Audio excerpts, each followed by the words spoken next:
복된 금요일 아침입니다. 신성 목사입니다. 오늘 우리가 함께 볼 말씀은 요한계시록 5장 말씀입니다. 1절부터 7절까지 말씀 보겠습니다.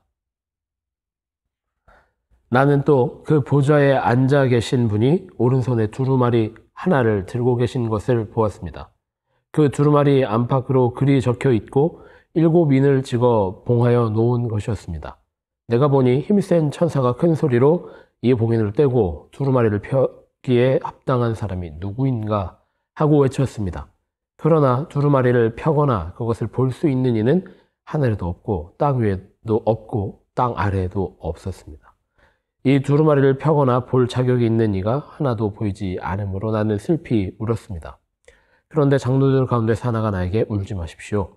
유다 지파에서 난 사자 곧 다윗의 뿌리가 승리하였으니 그가 이 7 봉인을 떼고 이 두루마리를 펼 수 있습니다 하고 말하였습니다.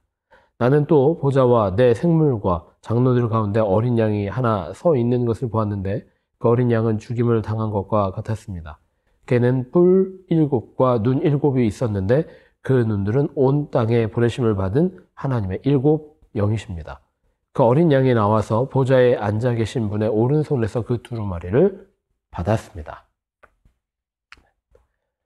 네, 한 주간이 빠르게 가죠. 금요일마다 이 이야기 하는 것 같습니다. 금요일 될 때마다 한 주가 언제 이렇게 빨리 갔나 싶은 생각이 매주 드는 것 같습니다. 이제 내일 우리가 또 함께 모여 기도하는 날이고 주일을 앞에 두고 있습니다. 한 주간 어떻게 사셨는지 궁금합니다. 말씀으로 또 은혜로 승리한 우리 모든 베델교회 성도들이셨기를 기대합니다. 오늘 우리가 함께 보고 있는 말씀 요한계시록 5장 말씀입니다. 우리가 요한계시록을 읽어나가기 위해서는 요한계시록에 대한 전이가 필요한데 우리가 성경 공부, 수요 성경 공부 모이죠. 못 오신 분들을 위해서 오늘부터는 수요일날 있었던 성경 공부를 금요일에 조금 공지해드리려고 합니다. 이 매일 묵상, 그리고 기쁨의 언덕으로 진행되는 매일 묵상을 함께 하시면서 수요 성경 공부도 함께 확인하는 우리 베델교회 모든 성도들 되셨으면 좋겠습니다. 요한계시록 4장, 5장은 어찌 보면 요한계시록에서 가장 장엄한 장면이 묘사되고 있는 내용을 기록하고 있는 게 요한계시록 4장, 5장이다 할 수 있을 것 같습니다. 하늘에서 열리는 예배, 장엄하게 드려지는 예배의 모습이 이 요한계시록 4장, 5장에 기록되고 있습니다. 근데 오늘 우리가 읽었던 5장 1절부터 7절까지의 말씀은 그 하늘에서 드려지는 가장 장엄하고 가장 영광스러운 예배의 클라이막스다라고 할 수 있을 것 같습니다. 그 어느 것과도 비교될 수 없는 게 예배입니다. 그렇죠? 그 어느 것과 그 어떤 세상의 어떤 것과도 비교할 수 없는 게 하나님께 드리는 우리의 예배인데 하늘에서 열리는 예배는 얼마나 장엄하고 영광스러울까를 상상하게 되는 장면이 바로 오늘 우리가 읽고 있는 요한계시록 4장, 5장 말씀입니다. 5장 말씀에서 한 가지 난관에 봉착하게 됩니다. 예배가 난관에 봉착하게 되는데 하나님께서 하늘의 보좌에 앉으신 이가 그 말씀의 두루마리를 쥐고 계시는데 그것을 펴서 읽은 사람이 아무도 없더라. 그래서 요한이 이 장면을 보고 슬피 울었다라는 장면까지 뭐 익살스럽다고 해야 할까요? 아니면 정말 안타까운 마음이라고 해야 할까요? 그렇게 기록되고 있습니다. 5장 1절부터 7절까지 말씀에 사도 요한이 그 상황, 읽을 수 없는 상황을 보고 말씀이 선포되어지는 게 막혀있는 상황을 보고 답답했던 것 같습니다. 근데 여기서 말씀을 읽어주실, 말씀을 전달하시는 하나님의 그 말씀이 전달되어지게 되는 실마리가 기록되게 됩니다. 그것이 바로 어린 양입니다. 요한계시록에서 기록하고 있는 어린 양은 예수님이십니다. 예수님께서 그 말씀을 선포하시고 우리 귀에 들려지게 하셨다라는 것이 오늘 요한계시록 우리가 읽고 있는 5장 1절부터 7절까지의 말씀이다로 우리가 이해하면 될 것 같습니다.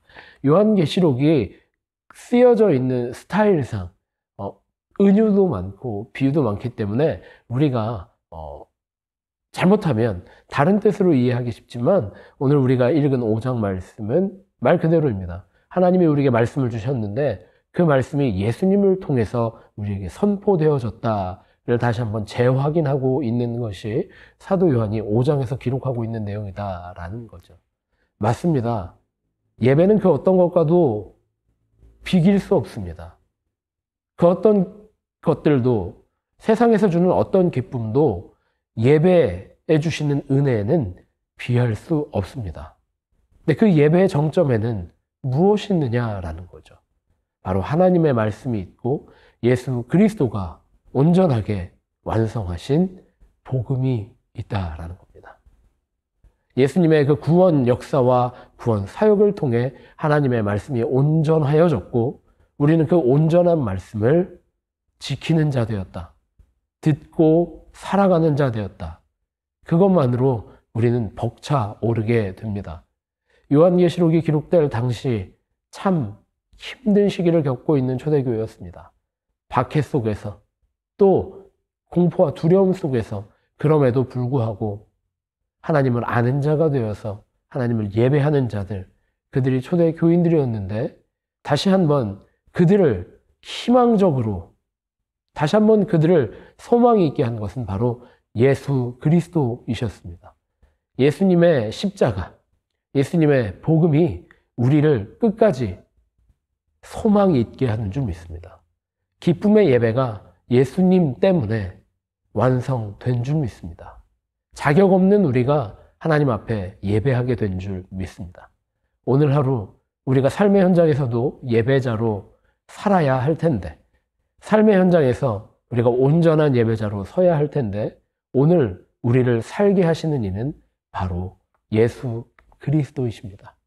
예수님께서 허락하신 삶의 현장, 새 생명을 주신 그 삶 가운데에 복음의 능력으로 또 말씀을 이루어가며 살아갈 수 있는 베델교회 모든 성도들 되시기를 축복합니다. 그렇게 기도합니다. 하나님, 오늘 하루 주심에 감사합니다. 오늘 하루 예배자 삼아 주심에 감사합니다. 오늘 하루 드릴 삶의 예배를 주님의 능력으로, 복음의 능력으로 온전하게 할 수 있게 하시고 온전한 예배자로 설 수 있도록 인도하여 주시옵소서. 그렇게 기도하고 기대하는 마음으로 오늘 하루 승리하는 베델교회 모든 성도들 되시기를 간절히 기도하고 축복합니다.